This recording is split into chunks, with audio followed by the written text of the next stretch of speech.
नमस्कार दोस्तों, आपका हार्दिक स्वागत है अल्पाइन क्लासेस में। दोस्तों आज हम लोग पढ़ेंगे और जानेंगे समझेंगे यूपी हायर एजुकेशन जिन्होंने असिस्टेंट प्रोफेसर के लिए वैकेंसी निकाली है। 917 सीट है जिसमें कॉमर्स का 49 सीट है। तो इसका सिलेबस हम लोग डिस्कस करेंगे, कंप्लीट डिटेल सिलेबस डिस्कस करेंगे।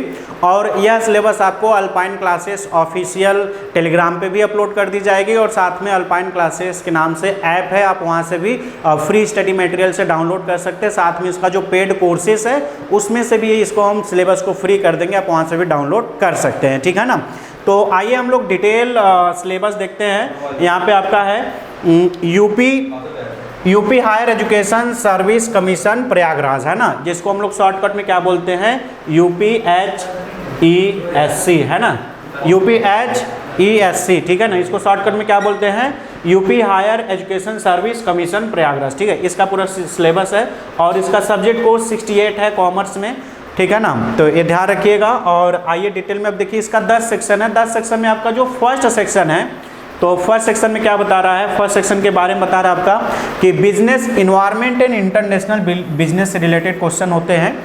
और अगर आप ग्रेजुएशन और पीजी में अगर इस टॉपिक को पढ़े हैं तो वही आप एक बार अच्छे से रिवाइज कर लो, हो जाएगा। हाँ, आइए इसमें एक एक टॉपिक हम लोग डिटेल में देखते हैं कि कौन कौन टॉपिक से क्वेश्चन आएंगे, ठीक है आपका concept and element of the business environment, है ना, जिसमें हमको economic environment, economic system, economic policy, monetary and physical policy, political environment, role of government in business, है ना, करा है कि बिजनेस में गवर्नमेंट का क्या रोल है, इसके बारे में भी हम लोगों को डिस्कशन करना है।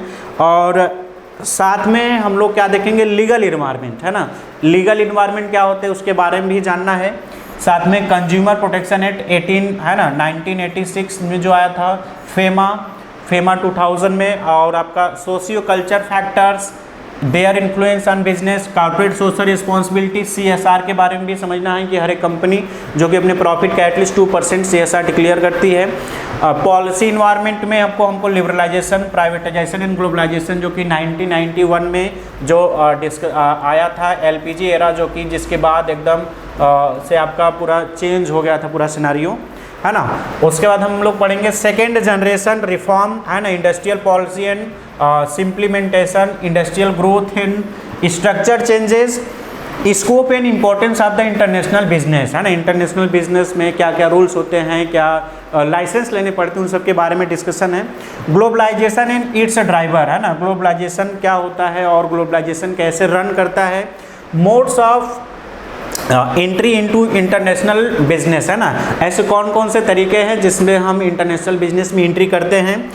Theories of international trade, government intervention in international trade, government का क्या रोल होता है इंटरनेशनल ट्रेड में, गवर्नमेंट कौन कौन से लाइसेंस देती है या फिर ऐसे कौन कौन से लाइसेंस लेने को बोलती है, ठीक है ना, और या फिर कितनी सब्सिडी प्रोवाइड करती है किस चीज़ों पे, तो ये गवर्नमेंट का रोल हम लोग देखना है ना। Traffic and non traffic barrier, है ना, ट्रैफिक और जो जैसे ना ट्रैफिक नहीं टैरिफ, है ना, टैरिफ। और जैसे होता है ना कि आप पहले अगर आप 5-7 साल पहले अगर आप पीछे जाओगे तो रिचार्ज कराने से पहले टैरिफ भी कराना पड़ता था ना, तो जब टैरिफ करा लेते तो थोड़ा कम चार्जेस गिरता है। तो वही चीज़ है कि आपको कुछ लाइसेंस फीस देने होते हैं। इंडियाज़ फॉरेन ट्रेड पॉलिसी, है ना, इंडिया का क्या फॉरेन ट्रेड पॉलिसी है उसके बारे में भी डिस्कस करेंगे। फॉरेन में आपका FDI, है ना, जिसको हम लोग बोलते हैं फॉरेन डायरेक्ट इन्वेस्टमेंट। FDI क्या होता है, किस सेक्टर में कितना फॉरेन का इन्वेस्टमेंट है ना। And foreign portfolio investment, FPI के बारे में भी समझना है। और FDI कितने टाइप्स का होता है, ट्रेंड इन FDI, India's FDI policy, FDI होता क्या है, इंडिया का FDI पॉलिसी क्या है। बैलेंस ऑफ पेमेंट BOP के बारे में डिस्कशन करना है, जो कि बहुत ही सिंपल टॉपिक है, बहुत ही बेहतरीन टॉपिक है। और नेक्स्ट आपका इम्पोर्टेंस, अब आपको बता दें कि अगर आप इससे क्वेश्चन कर लोगे ना, प्रैक्टिस कर लोगे, हालांकि सभी लोग UG PG में कहीं ना कहीं आप पढ़े होगे, तो उसके हम लोग इसका प्रैक्टिस करेंगे अच्छे से। एक बार हम लोग समरी में सिलेबस को भी पूरा डिस्कस कर लेते हैं और पूरा नोट्स वाइज से हम लोग पढ़ेंगे भी, ठीक है ना। आप लोग चैनल पर बने रहें। Importance and component of BOP, regional economic integration, level of the regional economic integration, trade creation and diversion of effect, regional trade agreements, European Union EU and Asian, SAARC, NAFTA SAFTA है ना, international economic institution IMF, World Bank, UNCTAD, World Trade WTO है ना, and function and objective of the WTO। ये हम लोग का total detail topic रहा, जिसमें हम लोग इंटरनेशनल है ना business environment and international business, आपको बता दें कि आपका जो 70 क्वेश्चन होता है ये टॉपिक से आएंगे। अब इसी से नहीं, बस अभी 10 सेक्शन है, तो लगभग 7 क्वेश्चन का एवरेज बनता है कि 7-8 क्वेश्चन एक टॉपिक से पूछता है, किसी से 7 तो किसी से 8, किसी से 6 ऐसे करके पूछता है, ठीक है ना।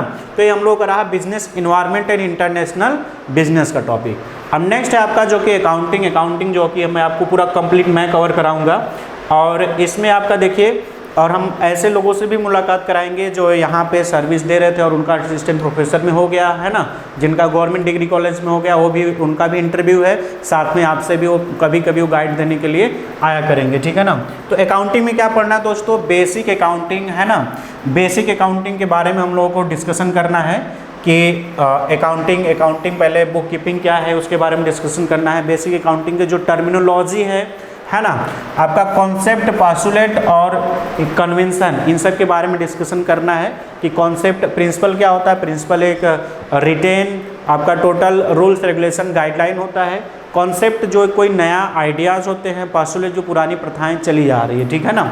उसके बाद सीधे जंप करता है, ये आप क्लास 11 के टॉपिक पढ़े होंगे, सीधे फिर वो लोग 12th में आ जाते हैं, है ना, पार्टनरशिप पे आते हैं। पार्टनरशिप बिजनेस क्या है, पार्टनरशिप में फंडामेंटल, एडमिशन, रिटायरमेंट, डेथ है ना, डिसोल्यूशन एंड इंसॉल्वेंसी या पार्टनरशिप फॉर्म है ना, गार्नर वर्सेस मरे का रूल्स वगैरह से पढ़ना है।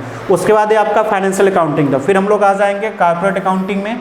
कॉर्पोरेट अकाउंटिंग में हम लोग को पढ़ना है शेयर है ना, इशू ऑफ शेयर, फॉरफीचर, री इशू ऑफ शेयर जब हम री इशू करते हैं, मान लो 1000 शेयर था, हमने 800 शेयर री इशू किया, तो कितना हमारे पास फॉरफीचर का बैलेंस है, ऐसे सारे कॉन्सेप्ट से क्वेश्चन पूछे जाते हैं। Liquidation of companies, acquisition, merger, amalgamation and reconstruction of the companies है ना। एक्विजिशन क्या होते हैं, मर्जर क्या होते हैं, जब दो कंपनी आपस मिलकर दोनों का ओनरशिप बना होता है, एक साथ काम करते हैं, है ना। जैसे इस समय के सबसे सूटेबल एग्जांपल आप कह सकते हो आइडिया एंड वोडाफोन, ठीक है। होल्डिंग कंपनी ऐसी कंपनी जो दूसरे कंपनी का 50% ज़्यादा शेयर होल्ड करे। उसके बाद कॉस्ट एंड मैनेजमेंट अकाउंटिंग में हम लोग आ जाते हैं।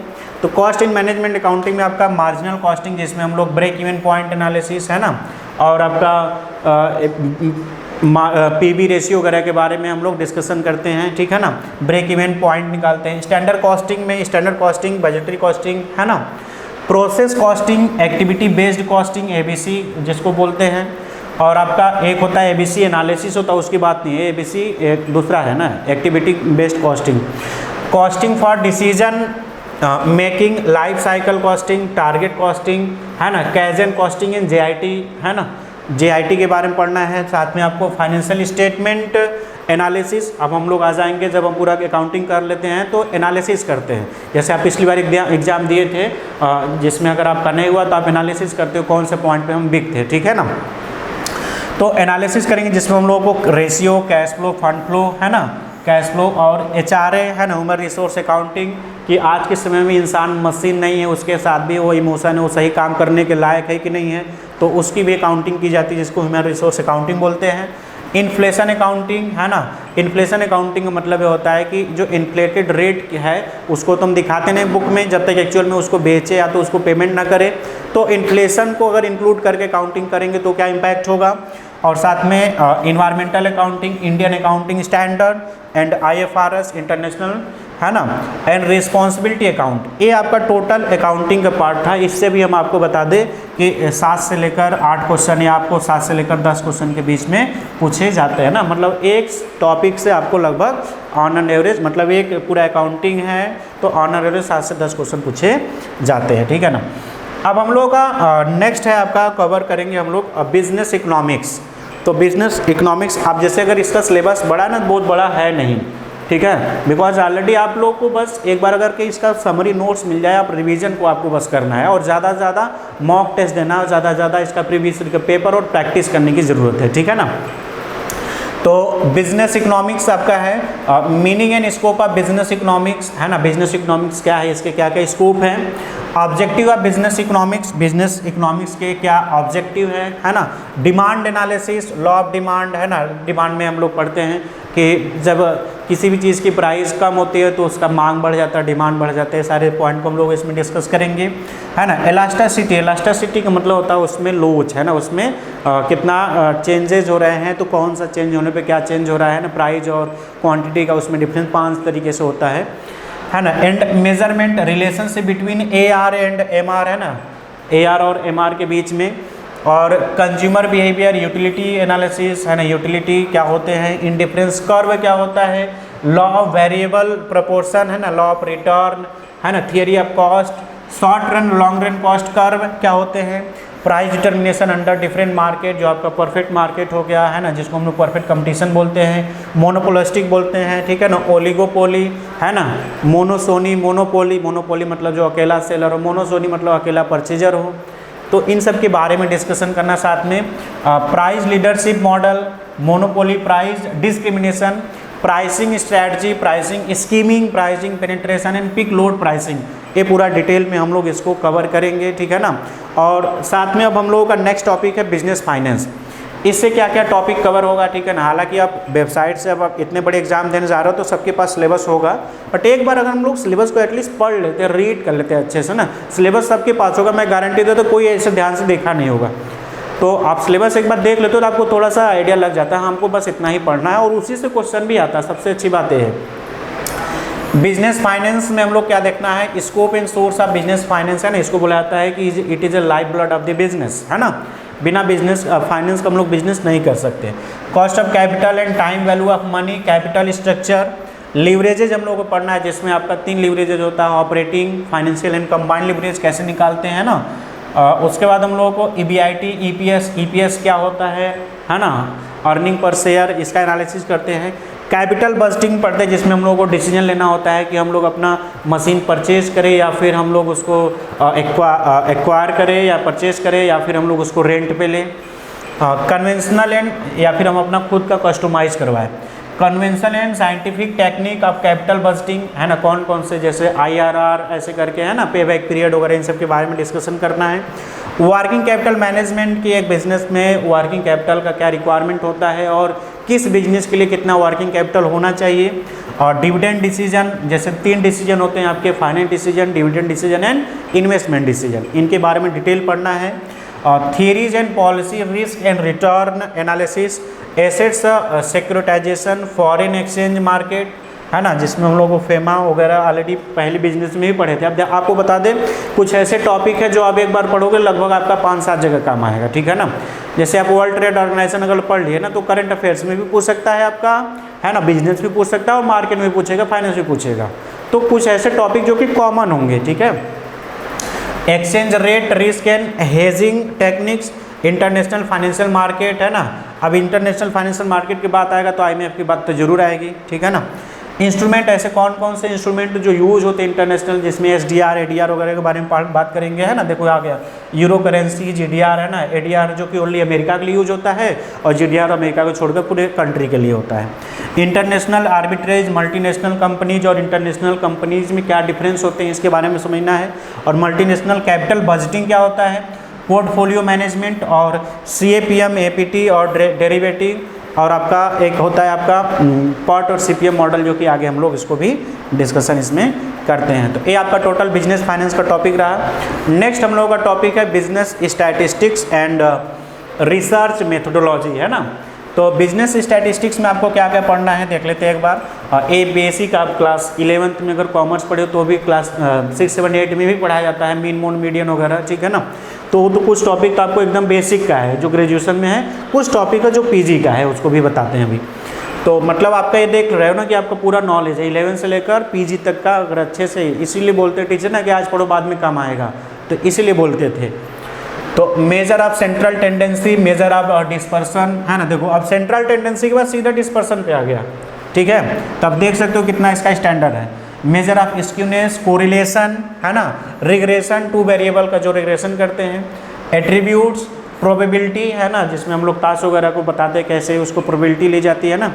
अप्रोचेस टू प्रोबेबिलिटी, है ना, Bayes theorem, probability distribution, binomial, है ना, Poisson and normal distribution, binomial, Poisson वगैरह ये सब स्टैटिस्टिक्स, है ना, जो अगर कोई सीए किया होगा तो सीपीटी वगैरह में भी इसको पढ़ने को मौका मिला होगा। अदरवाइज ये पीजी के सब्जेक्ट है, जो रिसर्च वगैरह किए होंगे उनको तो पूरा पता होगा, और जो ओनली नेट के बाद दे रहे उनको हम बता दें कि पीजी में आप लोग अगर पढ़े होगे, आप स्टैटिस्टिक्स पढ़े होगे ना, खासकर जो सेंट्रल यूनिवर्सिटी जैसे बनारस यूनिवर्सिटी वगैरह हो गया, DU वगैरह हो गया, ठीक है ना, लगभग आप सभी ये सारी चीज़ें पढ़े, अब आपको एक बार कंबाइन करना है।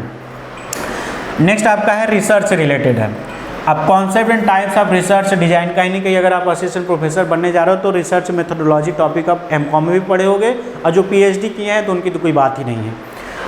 डेटा कैसे कलेक्शन करेंगे एंड डेटा को कैसे क्लासीफाई करेंगे, सैंपल का होगा, ठीक है। डेटा को हम लोग कलेक्ट करते दो तरीके से, एक सैंपल होता है, एक इन्वर्स होता है। सैंपल में क्या होता है, हम कोई जैसे 1000 लोग हैं तो उसमें से जैसे ब्लड होता है, पूरा ब्लड निकाल के नहीं चेक होता, उसमें तो थोड़ा सा निकालते हैं, ठीक है। उसी तरीके से कहीं कहीं पे इन्वर्स होता है। इन्वर्स में क्या होता है कि आपकी जैसे क्लास में 100 बच्चे तो सभी से पूछेंगे। नेक्स्ट आपका क्या है, concept, method of sampling, probability and non probability, sampling distribution, central limit theorem, है ना, standard error and probable error के बारे में हम लोग डिस्कस करेंगे। अब ये जब आपको बता दें, सब पीजी का ही टॉपिक है। स्टैटिस्टिकल एस्टिमेशन, हाइपोथेसिस टेस्टिंग, जी टेस्ट, टी टेस्ट, है ना, जिसको स्टूडेंट टेस्ट भी बोलते हैं, एनोवा, है ना, काई स्क्वायर टेस्ट और रैंक कोरिलेशन टेस्ट, ये सब आप पीजी में पढ़े होंगे, ठीक है। अदरवाइज पीएचडी में भी आप देखे होंगे, जो पीएचडी नहीं किए हैं वो पीजी में पढ़े होंगे। एक बार अपने आप को, आप लोग क्या हो, आप लोग हनुमान जी हो, ठीक है, क्या हो, हनुमान जी, आपके अंदर ताकत है, बस आपको एक बार जामवन की तरह कोई जगाने वाला चाहिए कि हाँ आप कर सकते हो, क्रैक कर सकते हो, ठीक है ना। एक सीट ध्यान रखना, 48 सीट आपकी नहीं 49 सीट है, ठीक है, उसमें से आपको एक सीट चाहिए। चलिए नेक्स्ट आपका क्या है कि बिजनेस मैनेजमेंट एंड HRM, है ना, बिजनेस मैनेजमेंट और ह्यूमन रिसोर्स अकाउंटिंग से हम लोग को कौन कौन से टॉपिक देखना है। तो इसमें आपको बता दें कि principle and function of management, है ना, जिसमें हम लोग फंक्शन सभी को पता है, पोस्ट सी, है ना, सभी को पता है पोस्ट सी मतलब planning, organizing, staffing, directing and controlling. Objective, strategy in planning process क्या होते हैं, डिसीजन मेकिंग में प्लानिंग का क्या इंपॉर्टेंस है ना। फिर आपका आ जाएगा organizing structure, formal informal organization, span of control, है ना, responsibility and authority, delegation of authority, decentralization, directing, motivation and leadership, concept and theories, controlling, corporate governance, है ना, एंड बिजनेस इथिक्स। अब सोचो कि बिजनेस इथिक्स का क्या इंपॉर्टेंस होता है मैनेजमेंट में, वो भी, है ना। बिजनेस इथिक्स क्या बोलता है, what to do and what not to do, क्या करना चाहिए और क्या नहीं करना चाहिए, ठीक है ना। तो अब HRM में हम लोग क्या क्या पढ़ना है, ह्यूमन रिसोर्स मैनेजमेंट में, इसमें क्या क्या पढ़ना है दोस्तों, आपको बता दें कि आपका है concept and role of function of human resource management, human resource planning, है ना, रिक्रूटमेंट क्या होता है, इसका सिलेक्शन क्या होते हैं, ट्रेनिंग कैसी होनी चाहिए, development, succession planning, compensation management, job evaluation, incentive, है ना, जिसमें इंसेंटिव दो तरीके से होता है, monetary and non monetary benefits, है ना। मॉनेटरी में आपको सैलरी के अलावा एक्स्ट्रा पैसे दिए जाते हैं, नॉन मॉनेटरी में आपको कुछ, है ना, बेस्ट एम्प्लॉय का अवार्ड ऐसे करके आपको जो दिए जाते हैं ना, आपको मोटिवेट करने के लिए। अप्रेजल इंक्लूडिंग 360 डिग्री सिलेक्शन, है ना, performance appraisal, collective bargaining and workers, collectively bargaining का होता है, ठीक है। अब आप ध्यान रखिएगा, इसमें आपका इंडस्ट्रियल लेबर आ गया ना, इंडस्ट्रियल रिलेशन भी आ गया टॉपिक।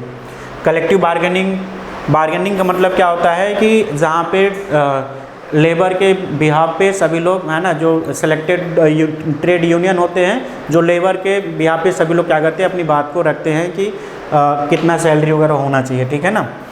अभी डिटेल में बहुत सारी चीज़ें हैं, पर्सनालिटी, परसेप्शन, एटीट्यूड, है ना, emotion, group dynamics, power and politics, conflict and negotiation, stress management, है ना, कि अगर आपको अंदर स्ट्रेस आ जाए तो उसका कैसे मैनेजमेंट करना चाहिए, इसके बारे में भी हम लोगों को पढ़ाया था। बिकॉज स्ट्रेस कहाँ पे आती है, मैनेजमेंट में ही आती है, ठीक है ना। तो जब स्ट्रेस आ जाए, ज़्यादा काम आ जाए तो उसको कैसे करना चाहिए, इन सब के बारे में भी है। ऑर्गेनाइजेशनल कल्चर कैसा होना चाहिए, है ना, organization development and organizational changes. यह आपका total business management and human resource management का टॉपिक था। नेक्स्ट टॉपिक हम लोग का है banking and financial institution. Banking financial institution से आपको बता दें कौन कौन से टॉपिक है दोस्तों। पहला आपका overview of Indian financial system, है ना, अपने यहाँ के इंडियन फाइनेंशियल सिस्टम क्या है, जो अपेक्स सिस्टम है, फिर उसके बाद आपका उसमें बांटा गया प्राइवेट और पब्लिक सेक्टर में, ठीक है ना। तो टाइप्स ऑफ कितने बैंक्स होते हैं, कॉमर्शियल बैंक और रीजनल रूरल आरआरबी है ना, जो कि 1975 में ना 14 सूत्री जो कार्यक्रम था उसमें आया था। अब फॉरेन बैंक क्या होते हैं, कोऑपरेटिव बैंक, आरबीआई जो कि इंडिया का सेंट्रल बैंक है, उसके क्या फंक्शन है, क्या रोल है, मॉनेटरी पॉलिसी कैसे मैनेज करती है, ठीक है ना। Banking sector reform in India है ना, बैंकिंग सेक्टर इंडिया में कब ज़्यादा रिफॉर्म मतलब एक तरीके से कब उसका बूम हुआ। Based norm risk management, NPA management, NPA मतलब नॉन परफॉर्मिंग एसेट्स कब क्लियर किए जाते हैं। फाइनेंशियल मार्केट में हम लोग को पढ़ना है money market and capital market. Money market आपका शॉर्ट टर्म के लिए होता है, कैपिटल मार्केट आपका लॉन्ग टर्म के लिए होता है। गवर्नमेंट सिक्योरिटीज़ मार्केट है ना, financial institution, development financial institution and DFI, non banking financial companies, NBFC जो कि बहुत ज़्यादा इसके बारे में अभी क्वेश्चन पिछली बार आए थे, ठीक है ना। म्यूचुअल फंड, पेंशन फंड और financial regulators in India, financial sector reform including financial inclusion, digitization of banking and मतलब डिजिटलाइजेशन जिसको बोलते हैं हम लोग, एंड अदर फाइनेंशियल सर्विसेज जैसे इंटरनेट बैंकिंग, मोबाइल बैंकिंग है ना, डिजिटल पेमेंट मतलब जो इस समय का जो एक तरीके से आप बोल सकते हो कि जो टोटली डिपेंड हो गया, जैसे आपका भीम पे हो गया है ना, आपका पेटीएम हो गया और आपका जो फंड ट्रांसफ़र करते हैं, ये सब सारी चीज़ों को हम लोग इसमें डिस्कशन करना है। नेक्स्ट टॉपिक आपका है मार्केटिंग मैनेजमेंट। तो मार्केटिंग मैनेजमेंट में हम लोग क्या क्या पढ़ना है, आपका मार्केटिंग, आपका फ्लिप कोटलर को घोल के पी जाना है, ठीक है। तो आपका पूरा मार्केटिंग खत्म हो जाएगा, जिसमें आपको क्या क्या पढ़ना है, आपको marketing concept and approaches, marketing channels है ना, मार्केटिंग मिक्स और strategic marketing planning, market segmentation, जो कि हम लोग मार्केट सेगमेंटेशन का मतलब क्या होता है कि अलग अलग हम लोग जो डिपार्टमेंट वाइज गुड्स को सेलिंग करते हैं। Targeting and positioning, product decision, concept, product line, product mix decision, product life cycle, new product development है ना, pricing decision, factor affecting price determination, ऐसे जब हम प्राइस डिटरमाइन करते हैं ऐसे कौन कौन से फैक्टर्स अफेक्ट करते हैं। Pricing policy and strategy, promotion decision, role of promotion in marketing, कह रहा है कि मार्केटिंग में प्रमोशन का क्या रोल है उसका, ठीक है ना। प्रमोशन के क्या क्या मेथड्स होते हैं, एडवर्टाइजिंग, पर्सनल सेलिंग है ना, publicity, sales promotion tools and techniques, promotion mix, distribution decision, channels of distribution, channel management, consumer behaviour में जो कि सीबीए के बहुत इंपॉर्टेंट टॉपिक होता है। कंज्यूमर बिहेवियर का मतलब होता है कि हमारे प्रोडक्ट के प्रति कंज्यूमर का क्या रिएक्शन होता है, उसको हम लोग कंज्यूमर बिहेवियर, जिसमें डिटेल है ना, इंडिविजुअल, मार्केट और कंबाइन, जिसको हम लोग इसमें डिस्कस करेंगे। नेक्स्ट आपका consumer buying process, factor influencing consumer buying, कह रहे हैं कि जब कंज्यूमर गुड्स को परचेज करने के लिए डिसीजन लेता है तो ऐसे कौन कौन से फैक्टर अफेक्ट करते हैं ना, प्राइस उसका हो गया, क्वालिटी हो गया, ऐसे बहुत सारी चीज़ें ना, उस समय क्या ट्रेंड चल रहा है, सब सारी चीज़ें अफेक्ट करती हैं। सर्विस मार्केटिंग क्या होते हैं, ट्रेंड इन मार्केटिंग और social marketing, online marketing, green marketing, ये नया कॉन्सेप्ट है। ग्रीन मार्केटिंग के बारे में हम लोगों को देखना है। डायरेक्ट मार्केटिंग है, रूरल मार्केटिंग, सीआरएम वगैरह के बारे में ना, सीआरएम वगैरह, इन सारा डिटेल हम लोग को मार्केटिंग में पढ़ना है, ठीक है। तो सारे टॉपिक को एक एक करके हम लोग डिस्कस करेंगे। नेक्स्ट आपका है legal aspect of business, next आपका है legal aspect of the business, ठीक है ना। तो इसमें हम लोग को क्या क्या डिस्कशन करना है, जिसमें हम लोग इंडियन कॉन्ट्रैक्ट एक्ट 1872 पूरा उसमें डिस्कस करेंगे। कॉन्ट्रैक्ट के टाइप्स क्या होते हैं, वैलिड कॉन्ट्रैक्ट क्या होते हैं, कैपेसिटी या पार्टी, जैसे कौन कौन से पार्टी होते हैं जो कॉन्ट्रैक्ट कर सकते हैं। फ्री कंसेंट क्या होता है, कंसेंट का मतलब होता है सहमति, ठीक है ना। तो फ्री कंसेंट में क्या क्या आते हैं, ठीक है ना। Discharge of contract, discharge of contract मतलब होता है कि जब कॉन्ट्रैक्ट कंप्लीट हो जाते हैं या फिर बहुत सारे जब वो कॉन्ट्रैक्ट हट जाए और उसके रीज़न या तो पूरा कंप्लीट कॉन्ट्रैक्ट कर ले या फिर वो बीच में तोड़ दे, मतलब किसी भी तरीके से कॉन्ट्रैक्ट खत्म हो जाए। अब ब्रीच ऑफ कॉन्ट्रैक्ट मतलब जो बीच में तोड़ देते हैं, ठीक है। रेमेडीज अगेंस्ट ब्रीच है ना, ब्रीच मतलब जब वो कॉन्ट्रैक्ट तोड़ते हैं तो ऐसे कौन कौन से रेमेडीज़ अवेलेबल होते हैं। नेक्स्ट, और कौन पार्टी किसको देगा। क्वासी कॉन्ट्रैक्ट मतलब जिसको इम्प्लीट कॉन्ट्रैक्ट बोलते हैं। आपका special contract, contract of indemnity and guarantee, जिसमें बेली और बेलर के बारे में लोग डिस्कशन करते हैं, है ना, क्षतिपूर्ति का। और contract of bailment and pledge, contract of agency, sale of goods act 1932 के बारे में भी डिस्कस करना है। Sale and agreement to sell, doctrine of caveat emptor, ये बड़ा इंपॉर्टेंट टॉपिक है, ठीक है ना। डॉक्ट्रिन ऑफ केवेट इम्पिटर का मतलब क्या होता है कि बायर बी वेयर, ठीक है। तो डॉक्ट्रिन ऑफ केवेट इम्पिटर का मतलब ये होता है कि यहाँ पे सेलर को प्रोटेक्ट करेगा, ये बड़ा इंपॉर्टेंट टॉपिक है, ठीक है। बिकॉज बायर को तो छूट दे दिया ना, तुम अपना देख लो फिर बाद में मत कहने आना। तो केवेट इम्पिटर किसको प्रोटेक्ट करता है? सेलर को। Right of unpaid seller in right of buyers, negotiable NI act हम लोग को पढ़ना है 1881। टाइप्स ऑफ निगोशिएबल इंस्ट्रूमेंट है ना, कौन कौन से इंस्ट्रूमेंट यूज किए जाते हैं। Negotiation and assignment, dishonour and discharge of negotiable instrument. फिर उसके बाद हम लोग को लेटेस्ट में जो कंपनीज एक्ट है उसके बारे में भी डिस्कशन करना है। कंपनीज एक्ट क्या है ना, कितने टाइप्स की कंपनीज होती हैं, कंपनी फॉर्मेशन करते समय हमको कौन कौन से पॉइंट को कंसिडर करते हैं।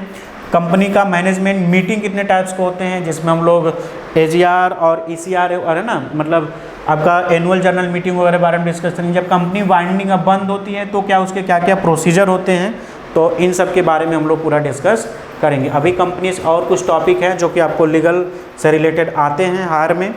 आगे आपका लिमिटेड लाइबिलिटीज़, पार्टनरशिप LLP, क्योंकि पार्टनरशिप में अनलिमिटेड लाइबिलिटी होती है जिससे लोग कंपनी की तरफ शिफ्ट होते हैं। तो LLP का कॉन्सेप्ट तो आपका आया था 2000 में ही आ गया था, बट इसको पास होते मतलब चर्चा हो गया था, बट अप्लाई होते होते 8 साल लग गया, 2008 से अप्लाई हुआ, ठीक है ना। तो structure and procedure of the formation of LLP in India. उसके बाद कंपटीशन एक्ट 2002, इसके पहले क्या था, MRTP एक्ट 1969 था, ठीक है ना। Objective and main provision the information technology, जो कि IT एक्ट 2000, जिसमें फ्रॉड क्या होते हैं इन सब के बारे में पढ़ना है, ठीक है ना।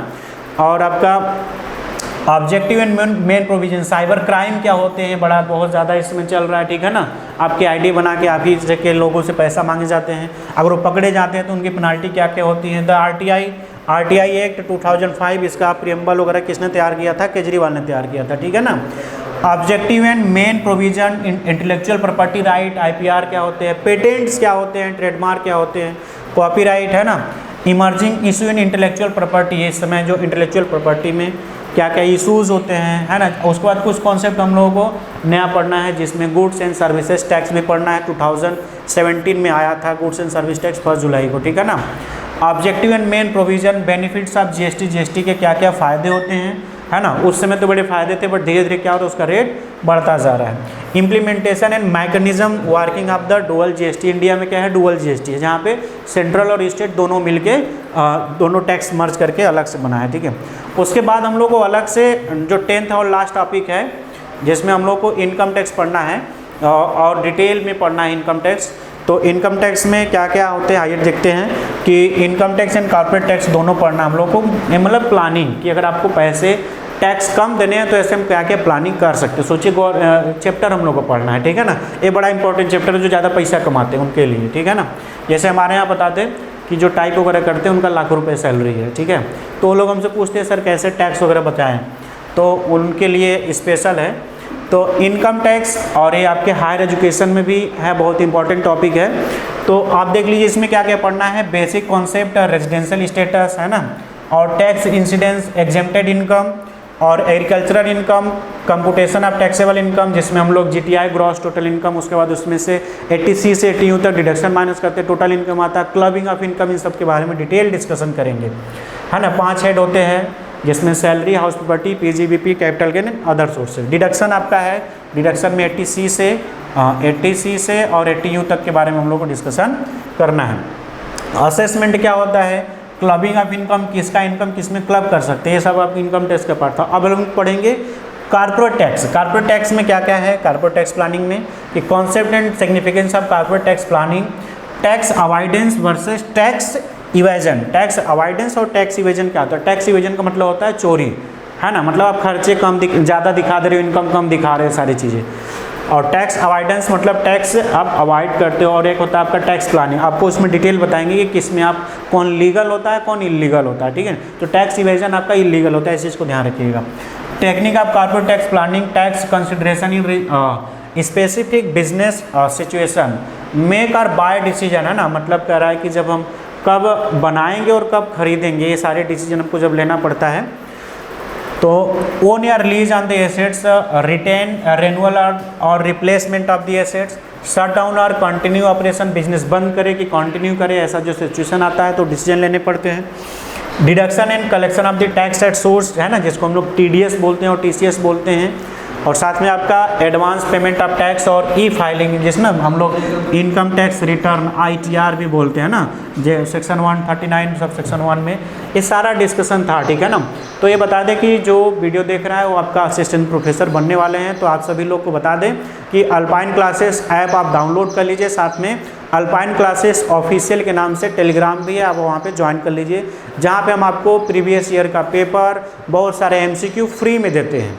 इसके अलावा अगर आप चाहते हैं कि नहीं हमको चाहिए ही, बिकॉज यहाँ पे जो टीचर पढ़ा रहे थे वो पढ़ रहे थे उनका हो गया है, ठीक है ना, तो आप भी चाहते हैं कि हमारा भी हो जाए, तो आप अल्पाइन क्लासेस ऐप डाउनलोड करके हमारे बहुत ही मिनिमम कॉस्ट में आप हमारे कोर्स को ज्वाइन कर लीजिए। जैसे आप कोर्स ज्वाइन करोगे आपका 50% चांस बढ़ जाता है एडमिशन मतलब आपका होने का, ठीक है ना। कोर्स का प्राइस बहुत ही कम है और इसको आप लिंक डिस्क्रिप्शन में ऐप है, आप डाउनलोड करके कर लीजिए। अगर आप कोर्स नहीं ज्वाइन कर सकते हैं तो भी आप ऐप को डाउनलोड कर ले, साथ में अल्पाइन क्लासेस ऑफिशियल टेलीग्राम को भी ज्वाइन कर ले, बिकॉज यहाँ पे बहुत सारी चीज़ें फ्री में भी प्रोवाइड की जाती है, ठीक है ना। अगर आपको वीडियो अच्छा लगा हो तो लाइक कर दीजिएगा, अच्छा नहीं लगा होगा तो डिसलाइक भी करिएगा, और साथ में कमेंट सेक्शन में बताइए कि आपको ऐसे कौन कौन से टॉपिक जो पहले इंपॉर्टेंट है उस पर हम लोग चर्चा करेंगे, डिस्कस करेंगे, ठीक है ना। तो वीडियो को ज़्यादा से ज़्यादा शेयर करें, चैनल को सब्सक्राइब करना ना भूलें। Thank you so much.